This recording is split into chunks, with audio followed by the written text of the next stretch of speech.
불박차는 시내버스인데요. 요 승객이 일어나 있어요. 원래는 앉아 있었대요. 앉아 있다가 노선표를 보려고 일어났다네요. 지금 일어난 건 몰랐대요. 앞을 보고 가고 있는데 승객이 일어나서 뭘 보고 있어요. 근데 길이 좁은데 저 맞은편에서 차가 올 거예요. 그럼 서로 비켜가야 돼요. 네, 저쪽에 커브길에서 차가 오네요. 자, 이제 속도를 줄이죠. 근데 아이쿠, 저 아주머니가 여기서 속도 줄일 때 아이쿠, 이때. 예. 지금 이때 다쳤다는 거예요. 어떻습니까? 불박차인데 잘못이 있나요? 아니, 거기 일어나 있어서 뭘 붙잡든가 해야지. 급제동도 아닌데. 불박차인데 버스에 잘못 없어야 되겠죠? 예. 근데 이 사고에 대해서, 제가 이렇게 말씀드렸습니다. 경찰이 벌점과 범칙금 부과하겠다고 하면 거부하고 직계심판 받겠다고 하세요. 그랬더니, 벌점과 범칙금 부과하지 않고 그냥 공소권 없음이래요. 어떻게 해야 되나요? 벌점과 범칙금 부과하지 않겠다는 것은 잘못이 없다는 얘기죠.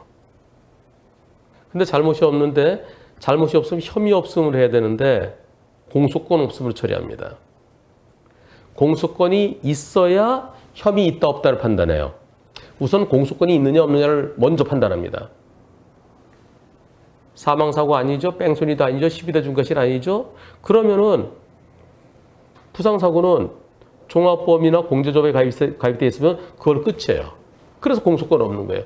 공소권 없으니까 보험 처리하든 말든 건 알아서 하고 운전자의 잘못이 있는지 없는지 안 따지겠다. 만약에 잘못이 있으면 범칙금 부과했을 때 범칙금 부과도 안 해요. 그럼 이제 이대로 끝나는 거예요. 그런데 이분은요. 나중에 다른 버스 회사로 옮기거나 나중에 개인 택시 받아야 될 때 그때 요게 꼬리표처럼 따라다닙니다. 언제 어디서 언제 교통사고 냈지? 너 그래서 교통사고로 사람 다치게 했지? 공소권 없음. 공소권 없음이라 돼 있지만은 잘못이 있는지 없는지 모르니까 그 서류상으로 보면 네가 잘못해서 사고 난 거야. 이렇게 됩니다. 그래서 나중에 불이익을 당하게 돼요. 그냥 이 회사에 끝까지 있으면 괜찮은데요. 그럼 어떻게 될까요? 아니 공소권 없음 말고 잘못 없다고 써주면 되잖아요. 혐의 없음. 근데 혐의 없음은 안 써줘요. 그러나 써주는 조사관들도 계십니다. 자, 이번에 버스인데요. 이번에는 버스가 어떻게 됐을까요? 지금 지금 이 사고도 대전입니다. 대전에서 버스 관련된 질문이 대전이 제일 많이 올라와요. 대전이. 어떤 사고가 있었을까요? 가보겠습니다. 자, 버스가 출발했죠? 버스 출발해서 오른쪽에 공사 현장이 있어요. 공사 현장에서 누가 나옵니다. 안전조끼, 노란조끼 입은 분. 이분이 여기 계시고 버스는 지나갔어요. 자, 앉았다 일어났어요. 일어났는데 뒤로 물러서다가 꽝! 아이고 참나. 여기서 이분이요. 안전조끼, 노란조끼 입은. 자, 앉았다가 조심해서 지나가죠. 일어났는데 뒤로 물러서면서 꽝! 이 사고. 이 사고에 대해서요. 운전 잘못이 있을까요? 없을까요? 지난번에 방송 한번 했었습니다. 지난 3월 31일 날 방송했었는데요. 그때 버스가 더 잘못인가요? 그 공사장 신호수가 더 잘못인가요? 신호수 100% 잘못인가요? 신호수 100% 잘못이라는 의견이 92%였습니다. 저는 버스 운전자도 신호수가 도로 내려올 때 갑자기 빵 해줬더라면 하는 아쉬움은 있습니다. 그러나 이거 경찰에서 만약에 안전운전 의무 위반으로 벌점, 범칙금 부과하면 거부하고 직결심판 받아보세요. 일부 아쉬움은 있지만 저런 경우도 버스 운전자의 잘못이다면 너무 억울하겠네요. 그리고 신호수 다친 건 산재로 처리하면 됩니다. 네, 신호수한테 산재로 처리하라고 그러세요. 네, 그랬는데요. 이게 제가 지난 3월 31일 날 이렇게 말씀드렸어요. 약 2달이 지났습니다. 빠밤. 교통사고 종결되었습니다. 경찰서에서 종결되었습니다. 담당관님께서 한문철TV 시청하시는 것 같아요. 예. 어떻게 끝났을까요? 이렇게 끝났습니다. 경찰에서 불이권 혐의 없음. 네. 교통사고 처리 특례법 위반, 혐의 없어 불이건이다. 잘못이 없다.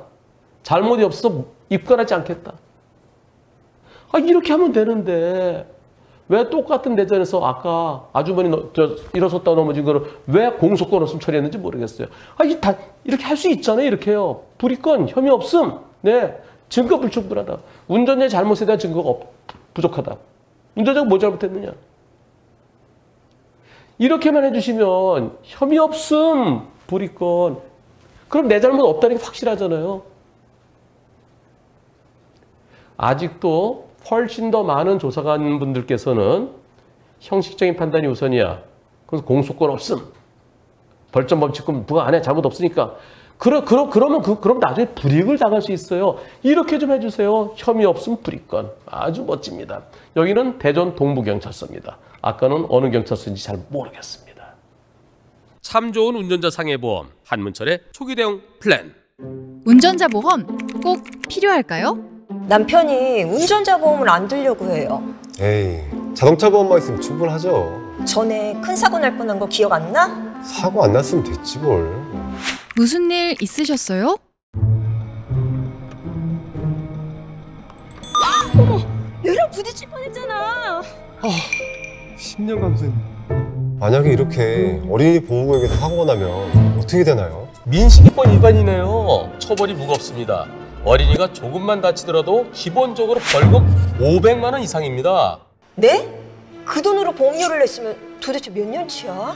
자동차 보험은 민사상 손해배상만 해주는 거죠. 형사 처벌에 대한 벌금은 지원되지 않습니다. 그래서 운전자 보험이 꼭 필요한 겁니다. 변호사님, 친구가 밤길에 무단횡단자와 사고가 났는데요. 공무원이라서 꼭 합의를 봐야 되는데 운전자 보험이 있어도 형사합의금이 3천만 원밖에 안 된대요. 요즘은 사망사고의 경우 3천만 원의 형사합의가 어려울 수 있습니다. 그래서 운전자 보험에서 나오는 형사합의금이 얼마까지인지 확인이 필요합니다.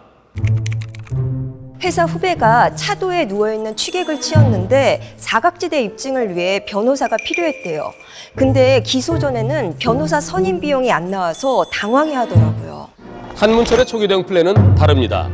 사망사고 또는 중대법규 위반 사고의 경우 경찰 조사 단계부터 한 사고당 특약 실손 범위에서 변호사 선임비를 지원합니다. 저 한문철이 제 이름을 걸고 만든 데는 그만한 이유가 있겠죠. 400만이 선택한 대한민국 가입 1등 운전자 보험 궁금하신 분들 지금 전화주세요. 1644-0070 1644-007 빵! 보험 체결 전 상품 설명서 및 약관을 읽어보시기 바랍니다.